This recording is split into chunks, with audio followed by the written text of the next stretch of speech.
Décideurs engagés, l'émission TV de l'Hémicycle qui révèle les décideurs et nous permet de comprendre ce qui, chaque jour, leur donne envie de se battre et de réussir. Bienvenue dans On se dit tout, l'émission des décideurs engagés sur l'Hémicycle TV, et j'ai le plaisir de recevoir aujourd'hui Mehdi Ouass. Bonjour. Bonjour. Merci infiniment d'être avec nous dans On se dit tout sur ce plateau de l'Hémicycle TV. Vous êtes président fondateur de Talan. TALAN, administrateur également de Numéum, on va en parler, ça fait partie de vos engagements. Vous êtes né à Marseille, issu d'une famille de 6 enfants, vous commencez chez Alcatel, puis IBM. Est-ce que vous pouvez nous raconter un petit peu votre parcours, ce qui vous a construit dans la vie? Vous êtes bien informé. Donc, ce qui m'a construit, c'est l'éducation. Mes parents ont tout misé sur l'éducation et toute la fratrie, les 6 enfants, sont bac plus 5. En ce qui me concerne, moi j'ai démarré à Marseille. Le bac à Marseille, la prépa à Marseille, et puis intégré une école d'ingénieur à Paris, Télécom Paris. Donc j'ai fait le grand voyage et je suis venu... On appelle ça le grand voyage de venir de Marseille à Paris. C'est un très grand voyage, surtout quand on a 19 ans et qu'on oublie le soleil et qu'on s'habitue ou qu'on est obligé de s'habituer à la grisaille. Et donc, j'ai fini mes études en 83 et à l'époque, les opportunités étaient plus en région parisienne. Je suis allé faire de la recherche et du développement pendant 3 ans chez Alcatel. Et au bout de 3 ans, un sergent recruteur d'IBM m'a expliqué que je n'avais rien à faire en jean, basket et fer à souder, que ma vocation c'était de faire du commerce et du marketing chez IBM. Il a réussi à me convaincre. J'ai quitté vraiment un confort bien douillé chez Alcatel pour aller me remettre en cause, et j'ai passé 2 années aussi fantastiques chez IBM, et c'est là que j'ai rencontré mes 2 amis et associés. Donc je suis cofondateur de Talan, le premier Yves Benamou, puis le deuxième Philippe Kassoula, et ensemble on a fait 35 ans de route. Talan qui est une société de conseil, un cabinet de conseil. C'est une société. Alors moi je dirais plutôt un grand groupe de conseil et d'expertise technologique, parce qu'on marie les 2 métiers, le conseil et l'expertise technologique, et on va s'engager sur le conseil qu'on va prodiguer à nos clients en les accompagnant dans la réalisation concrète de leurs projets. Et puis international, parce qu'on est dans 22 pays actuellement. Vous êtes un acteur de la transformation numérique des entreprises, mais vous défendez une autre manière finalement de piloter une ESN. Est-ce que vous pouvez nous expliquer un petit peu votre façon de faire? Alors, il y a 2 choses. C'est la technologie, mais utilisée de manière éthique. Et ça, c'est important. C'est important de ne pas faire tout et n'importe quoi. D'utiliser cette technologie qui a une puissance exceptionnelle actuellement, puisqu'elle transforme de manière assez profonde notre monde, et c'est important de l'utiliser de manière responsable, vis-à-vis de notre planète, mais responsable aussi vis-à-vis des humains. Donc une technologie plutôt au service de l'humain, pour l'augmenter, pas forcément le remplacer, et puis si en plus elle peut aider à faire en sorte qu'on transmette cette planète dans de meilleures conditions à nos enfants, c'est important. Donc oui, il y a cette responsabilité, il y a cette forme de responsabilité que je porte, qui est en moi. Et pour moi, la RSE, pareil, c'est un concept ou un principe qu'on avait adopté à la mode de M. Jourdain dès la création de l'entreprise, et qu'on a naturellement un petit peu mieux formalisé depuis 7-8 ans, où les définitions aident à donner un cadre. Ça, c'est le premier point. Et le deuxième point, c'est une entreprise qui est un projet collectif, une ambition commune, de vouloir créer de la valeur, de vouloir créer de la richesse avec les collaborateurs, et puis de la partager aussi. Donc il y a un business model qui est assez original et aussi assez innovant, et qui consiste à dire ensemble on va créer de la valeur, et une fois qu'elle est créée, on la partagera. Voilà, à travers l'acquisition d'actions ou à travers tous les leviers. Naturellement, au départ, c'est la rémunération, c'est les bonus et c'est les primes, mais aussi l'ouverture du capital.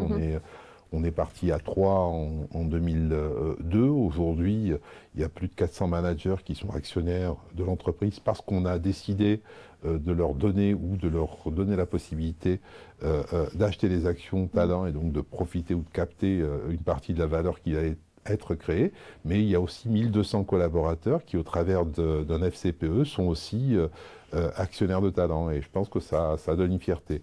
Ça fait à peu près un tiers des effectifs, un peu moins d'un tiers des effectifs. On est 7000 collaborateurs et je pense qu'il y a pas loin de 2000 actionnaires de l'entreprise, ce qui est pas mal. Ouais, c'est pas mal. Et vous avez fait une parenthèse aussi, vous êtes allé en Tunisie pour devenir ministre du Commerce et du Tourisme. Pourquoi avoir accepté ce rôle dans un pays qui était en pleine mutation, hein? C'était une révolution. Moi, je suis tunisien. Alors, je ne suis pas d'origine tunisienne, je suis tunisien à part entière. Je suis français à part entière aussi. Et c'est vrai qu'en 2011, quand le printemps arabe est né, ça a donné une espérance extraordinaire. Et en janvier 2011, quand j'ai été appelé par le Premier ministre tunisien pour participer au premier gouvernement post-révolutionnaire, j'ai pas pu dire non. Pour la petite anecdote, je lui avais demandé de me laisser un petit peu de temps de réflexion. S'il m'avait donné 2 heures, je crois que j'aurais construit un argumentaire pour lui expliquer que j'étais pas l'homme de la situation. Il m'a donné 2 minutes et en 2 minutes, la seule chose que je pouvais faire, c'était de dire oui. Donc j'ai dit oui. On suivait l'histoire en marche aussi, hein, c'est ce qu'on ne prend pas. Et ça a été une année extraordinaire. C'était une année fantastique parce que vous avez la chance de venir participer à l'écriture de l'histoire de votre pays dans un contexte où on décide de rebattre les cartes. Après la douche froide, ça a été le dur apprentissage de la démocratie, c'est-à-dire l'organisation des premières élections libres et démocratiques, qui ont donné comme vainqueur le parti islamiste. Alors d'un autre côté, c'est pas plus mal parce que les islamistes sont rentrés par les urnes, ils sont aussi sortis par les urnes et on a démontré en Tunisie qu'en fait c'était pas le modèle le plus adapté pour transformer notre pays. Donc c'est un moindre mal, mais c'est aujourd'hui une situation qui est un petit peu compliquée. La démocratie, c'est pas simple. Ouais, non, c'est pas simple à mettre en place. Hein. Ça a pris du temps aussi en Occident. Hein. Votre maman, je vais y revenir parce que vous dites tous mes frères et sœurs finalement ont eu Bac+5. Vous avez eu une famille, des parents qui vous ont énormément soutenu dans votre parcours scolaire notamment.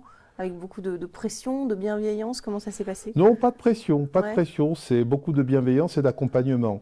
Mon père est venu immigrer en France, en fait, parce qu'au lendemain de l'indépendance, qu'il a fortement soutenu, hein, il a donné 20 ans de sa vie aux côtés de Bourguiba, qui est le premier président emblématique de la Tunisie, qui est le père de l'indépendance de la Tunisie, et puis quand en 1956 la Tunisie a pris son indépendance, en fait ils se sont disputés pour des raisons qui les regardent. Et mon père a décidé de prendre ses clics et ses claques, ses 4 enfants, et de venir migrer en France, s'installer à Marseille. Et moi j'y suis né avec ma petite sœur. Et quand il arrive à Marseille, il y a des tours qui sont en train de se monter, les fameux quartiers nord, avec des loyers très modérés et des espaces assez grands.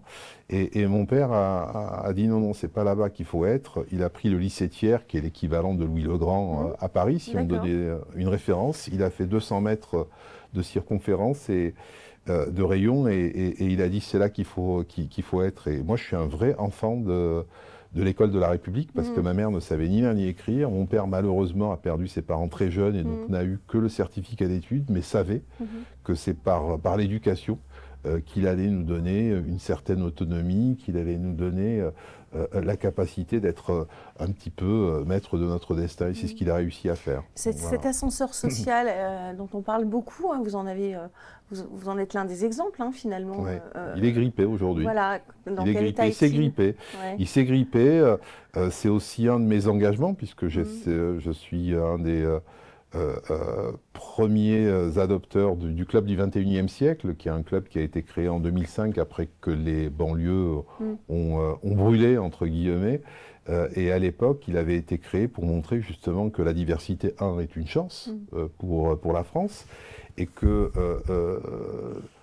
on peut être issu de l'immigration tout en ayant un parcours réussi, et qu'en règle générale, ces parcours-là, on les mettait pas en avant. Et donc c'est ce qu'on a essayé de faire. Donc on a essayé de réunir dans le club du 21e siècle tous les hauts fonctionnaires, et de ce club, alors on disait à l'époque, on rentre au siècle quand on est ministre, et on rentre au club du 21e siècle pour devenir ministre. Et J'en citerai quelques-uns, Ramayad, Fleur Pellerin, Rachida Dati sont issus du club, et puis d'autres qui sont devenus ministres dans d'autres pays, comme moi ou Elias Jouini. Oui, vous dites aussi que le numérique, finalement, peut être au service de la réindustrialisation, qui est un énorme enjeu aussi en France. De quelle manière? Ah oui, là, c'est une conviction. Moi, je dirais que dans les années 90, en France, on a refusé de prendre le virage de la robotisation, en se disant que ça allait détruire des emplois en masse, qui est vrai. Mais sauf que ce courage-là, les Allemands l'ont eu, et ils ont modernisé leur industrie. Ça a détruit des emplois, mais ça en a créé aussi énormément.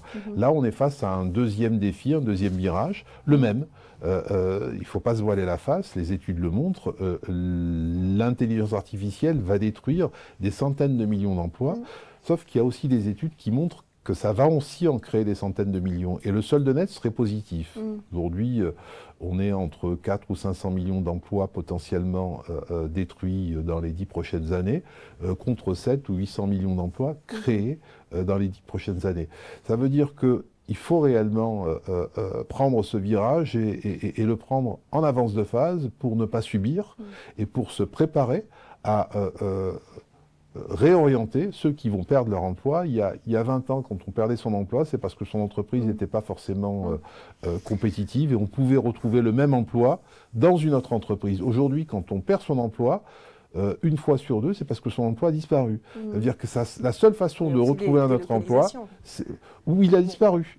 Alors, au départ, on disait c'était délocalisé, donc c'est pas bien, c'est scandaleux, dont acte. Aujourd'hui, c'est pas qu'il est délocalisé, c'est qu'il est automatisé. Donc, il est processé, il est remplacé par une machine. Ça veut dire que si on veut retrouver son emploi, il faut avoir anticipé cette évolution et puis commencer à reformer, à réorienter et à intégrer dans la formation professionnelle les nouvelles compétences pour permettre aux gens qui perdent leur emploi parce que leur emploi disparaît, de en retrouver un autre parce qu'elles ont fatalement des compétences. Question d'un étudiant de l'IFPAS à présent, l'IFPAS qui est le leader de la formation en assurance, et dans quelques petites secondes.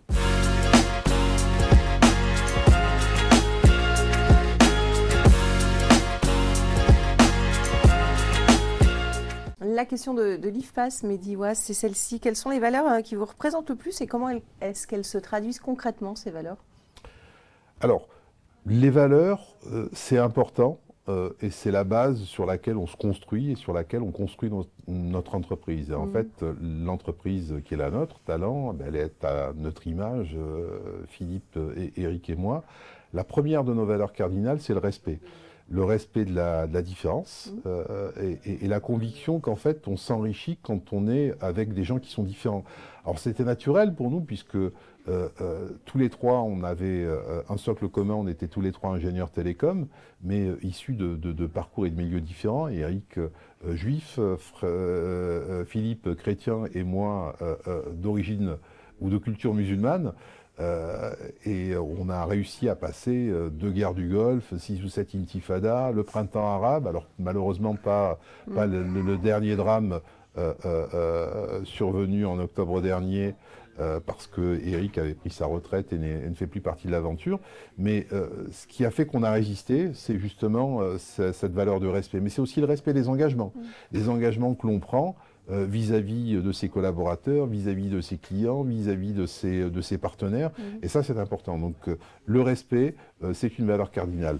La deuxième, c'est la solidarité, parce qu'on est convaincu que si on veut déplacer des montagnes, ça ne peut pas être fait seul, donc ça doit être fait en équipe, et que l'esprit d'équipe doit reposer sur une solidarité très forte. Et ça aussi, c'est ce qui ressort dans Talent. Et quand je vous disais qu'on mixait les deux métiers du conseil d'expertise technologique, ils se mixent parce que les deux métiers se respectent et ne se regardent pas en chien de faïence, et parce que les deux métiers ont la conviction qu'ensemble, ils vont pouvoir aller plus loin, plus haut et être plus forts. Question à présent de notre autre partenaire, Toscaloop, l'accélérateur de... J'en avais d'autres. Ah oui, j'en ai quand même quelques-unes. C'est le partage. Ouais. C'est l'esprit d'entreprendre, et puis c'est le mix entre bienveillance et exigence. Il faut avoir une exigence pour pouvoir accéder, être performant. Et il faut que cette exigence ne se fasse pas au détriment de la bienveillance, c'est-à-dire être en capacité d'accompagner ceux qui ont peut-être un petit peu plus de mal à passer un col. Voilà, tout est dit, merci beaucoup. La question de Toscaloop, à présent, l'accélérateur de stratégie sociale, c'est juste après le jingle.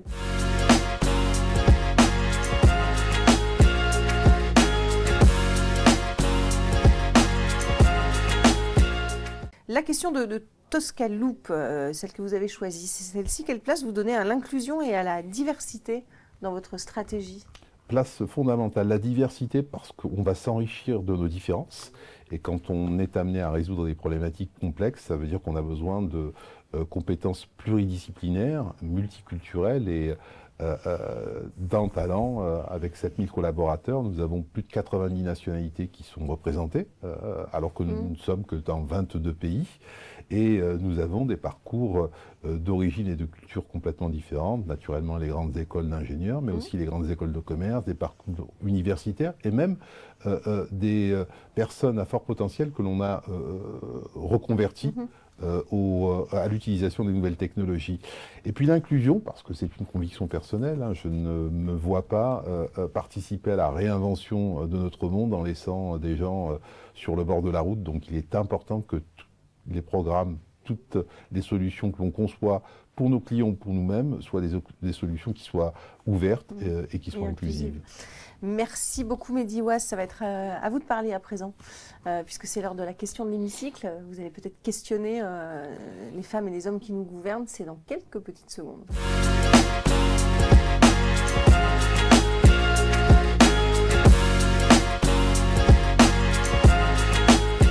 La question de l'hémicycle, qu'est-ce que vous avez envie de leur dire à nos gouvernants aujourd'hui? Vous pouvez pousser un coup de gueule, poser un questionnement, envoyer une suggestion, un message. Vous avez 1 à 2 minutes face caméra. Pas de coup de gueule, parce que je suis toujours dans une dynamique plutôt positive, mais je dirais qu'aujourd'hui on a un monde qui est face à des enjeux majeurs, transition climatique, transition écologique, et on a vu l'actualité sur les océans. Nos océans sont malades et nous en sommes tous collectivement et individuellement responsables. Mais la révolution, de mon point de vue, qui est la plus importante, c'est la révolution liée à l'IA. Et c'est une révolution qu'on n'a pas le droit de rater en étant acteur et pas spectateur. Ça veut dire qu'on doit retrouver notre souveraineté technologique et qu'on doit, de mon point de vue, afficher ou affirmer une troisième voie entre la voie américaine qui prône le rapport de force et la loi du plus fort, la voie chinoise qui, elle, est liberticide ou bafoue les libertés individuelles et collectives et n'a aucun égard vis-à-vis des données personnelles. Je pense qu'au niveau de la France, on doit être les porte-drapeaux d'une voie qui est conforme à notre histoire, qui est conforme à nos valeurs de respect, d'éthique. Et cette voie-là, il faut qu'on la porte avec l'Europe, bien sûr, mais aussi avec le continent africain pour pouvoir réellement faire corps, faire poids, faire masse.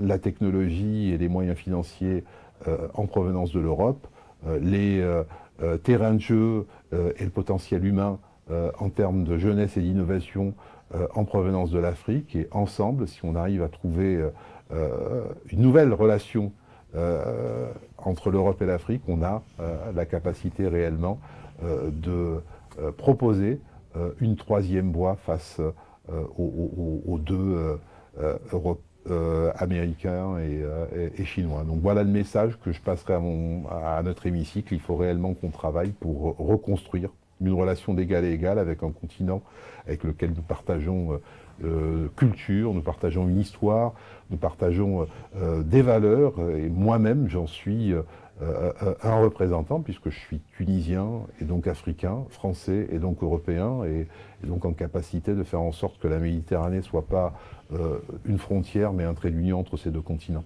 Merci beaucoup Mehdi Ouass, merci de nous avoir livré en tout cas vos engagements et vos convictions. Merci à vous pour votre fidélité. On se retrouve évidemment très très vite pour un prochain numéro de On se dit tout. Décideurs engagés, l'émission TV de l'Hémicycle qui révèle les décideurs et nous permet de comprendre ce qui chaque jour leur donne envie de se battre et de réussir.